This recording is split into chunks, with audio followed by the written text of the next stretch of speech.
السلام علیکم، بسم اللہ الرحمن الرحیم۔ آج میری ویڈیو کا عنوان ہے وحی کیسے نازل ہوتی تھی۔ وحی نازل ہونے کے متعلق بیان۔ اللہ پاک کا اپنے نبیوں کی طرف نازل کیا جانے والا کلام وحی کہلاتا تھا۔ وحی پیغمبروں کے ساتھ مخصوص ہے، جیسا کہ اللہ پاک فرماتا ہے، اور ہر بشر کی یہ مجال نہیں کہ اللہ سے کلام کرے۔ بعض اوقات ہمارے ذہنوں میں سوال آتا ہے کہ اللہ پاک نے ایک ہی دفعہ پورا قرآن نازل کرنے کے بجائے تھوڑا تھوڑا کیوں نازل فرمایا تھا؟ تو جان لیجئے، یہی سوال ایک دفعہ مشرکین مکہ نے حضور نبی کریم صلی اللہ علیہ وآلہ وسلم سے پوچھا تھا۔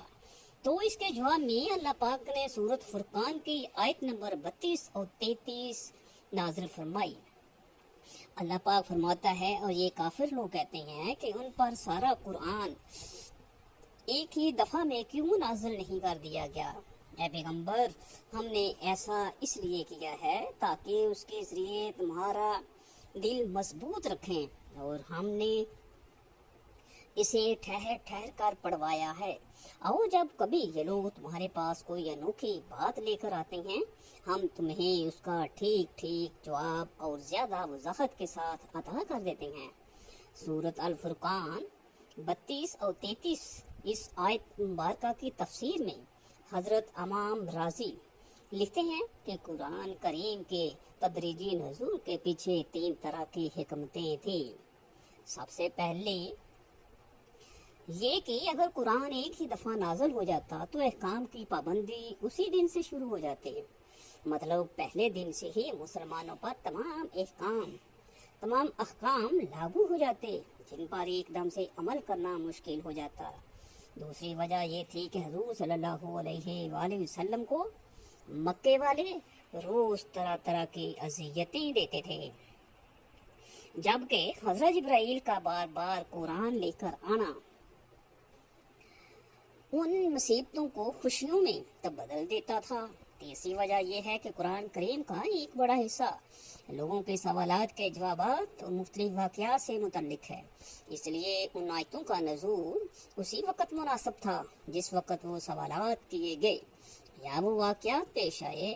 اس سے مسلمانوں کی بصیرت بھی بڑھتی گئی، اور قرآن کریم کی غیبی خبریں بیان کرنے سے اس کی حقانیت اور زیادہ آشکار ہو جاتی تھی۔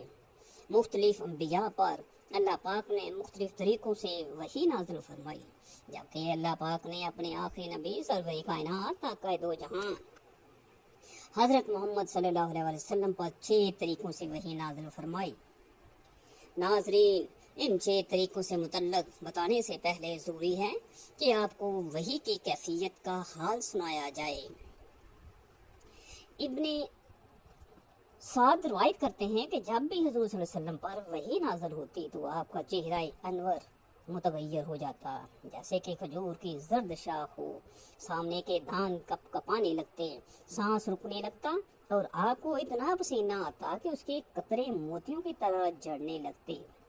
فتح الباری میں روایت ہے کہ وحی کی کیفیت میں کبھی کبھار ایسی شدت بھی ہوتی تھی کہ اگر حضور صلی اللہ علیہ وآلہ وسلم اونٹ پر سوار ہوتے اور وحی نازل ہوتی تو وحی الہی کے بوجھ سے اونٹنی بیٹھ جاتی۔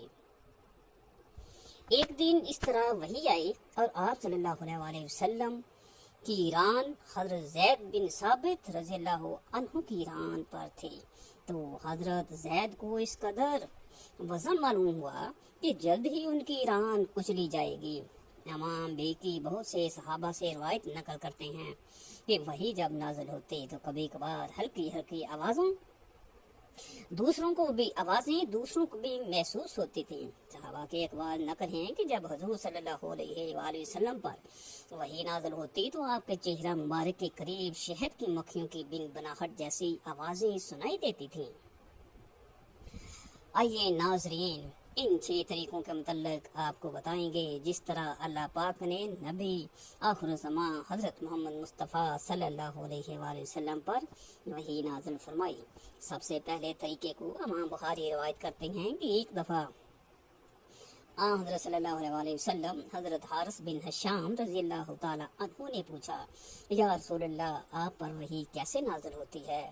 تو آپ فرمانے لگے کہ وحی کی سب سے زیادہ سخت صورت یہ ہوتی ہے کہ جب مجھے ایک گھنٹے کی سی آواز سنائی دیتی ہے اور اسی آواز سے نازل ہوتی رہتی ہے، پھر جب یہ سلسلہ ختم ہوتا ہے تو جو کچھ اس آواز نے کہا ہوتا ہے وہ سب مجھے یاد ہو جاتا ہے، اور کبھی فرشتہ میرے سامنے ایک مرد کی پیاری صورت میں آتا ہے اور مجھے پیغام سناتا ہے، وہ جو کچھ کہتا ہے مجھے یاد ہو جاتا ہے۔ بخاری باب بدل وحی حدیث نمبر 2۔ شیخ محی الدین ابن عربی نے اس کا مطلب یہ بیان کیا، ایک تو وحی کی آواز گھنٹے کی طرح مسلسل ہوتی ہے اور بیچ میں ٹوٹتی نہیں، دوسرے گھنٹے جب تک مسلسل بجتی ہے تو عموماً سننے والے کو اس کی آواز کی سمت متعین کرنا مشکل ہو جاتا ہے، کیونکہ اس کی آواز ہر جگہ سے آتی ہوئی محسوس ہوتی ہے، اور کلام الہی بھی یہ خصوصیت رکھتا ہے کہ اس کی کوئی ایک سمت نہیں ہوتی، ہر جگہ سے آواز سنائی دیتی ہے۔ جب اس طریقے سے آپ پر وحی نازل ہوتی تو آپ پر بہت زیادہ بوجھ پڑتا تھا۔ حضرت عائشہ سے روایت ہے کہ جب اس شدت سے وحی نازل ہوتی تو سخت سردی کے دنوں میں بھی حضور صلی اللہ علیہ وسلم کی پیشانی مبارک پسینے سے شرابور ہو جاتی۔ وحی کی دوسری صورت یہ تھی، فرشتہ کسی انسانی شکل میں حضور نبی کریم صلی اللہ علیہ وسلم کے پاس آتا اور آپ کو اللہ پاک کا پیغام پہنچا دیتا۔ روایت میں موجود ہے کہ حضرت جبرائیل علیہ السلام مشہور صحابی حضرت وحیہ کلبی رضی اللہ تعالی عنہ کی صورت میں حضور کے پاس تشریف لاتے اور اللہ پاک کا پیغام پہنچاتے تھے۔ مصنف بن ابی شیبہ حدیث 32945۔ وحی کی تیسری صورت یہ تھی کہ حضرت جبرائیل علیہ السلام کسی انسانی شکل اختیار کیے بغیر اپنی اصلی صورت میں دکھائی دیتے تھے اور حضور صلی اللہ علیہ وسلم کو اللہ پاک کا پیغام دیتے۔ ایسی صورت میں جب بھی حضور صلی اللہ علیہ وسلم کے پاس حضرت جبرائیل علیہ السلام آئے تو اللہ کا خاص پیغام ملا۔ فتح الباری 1819۔ وحی کی چوتھی صورت یہ تھی کہ آپ کو نزول قرآن سے پہلے سچے خواب آتے تھے، یعنی جو کچھ آپ کو خواب میں نظر آتی وہ اگلی صبح نمودار ہو جاتا ہے۔ بخاری کے باب الوحی کی حدیث نمبر 3 ہے کہ حضور نبی کریم صلی اللہ علیہ وآلہ وسلم پر وحی کی ابتدا نیند کی حالت میں سچے خوابوں سے ہوئی۔ اس وقت جو کچھ آپ خواب میں دیکھتے وہ بیداری میں ہو جاتا تھا۔ وحی کی پانچویں صورت یہ تھی کہ حضرت جبرائیل علیہ السلام کسی بھی صورت میں سامنے آئے بغیر آپ کے قلب مبارک میں کوئی بات القا یعنی کہ ڈالنا فرما دیتے تھے۔ اسے اصطلاح میں نفس کی پھر روح کہتے ہیں، جیسے حدیث پاک میں حضور صلی اللہ علیہ وآلہ وسلم نے فرمایا ہے،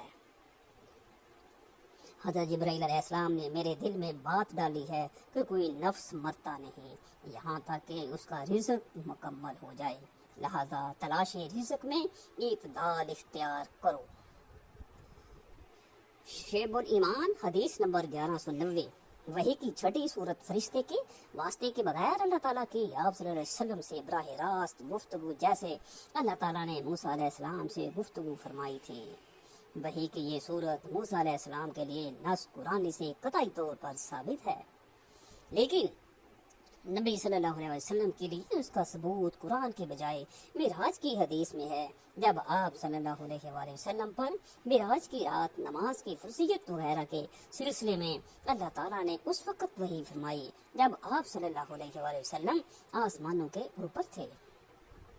اسی طرح حضور صلی اللہ علیہ وآلہ وسلم نے فرمایا کہ قرآن کے ایک حرف پر 10 نیکیاں ہیں، جبکہ الف لام میم 3 حرف ہیں، یعنی الف لام میم پڑھنے پر 30 نیکیاں ہیں۔ دوستو، زیادہ سے زیادہ قرآن پاک پڑھیے اور سیکھیے۔ اللہ پاک ہم سب کو قرآن مجید پڑھنے، سمجھنے اور اس پر عمل کرنے کی توفیق عطا فرمائے۔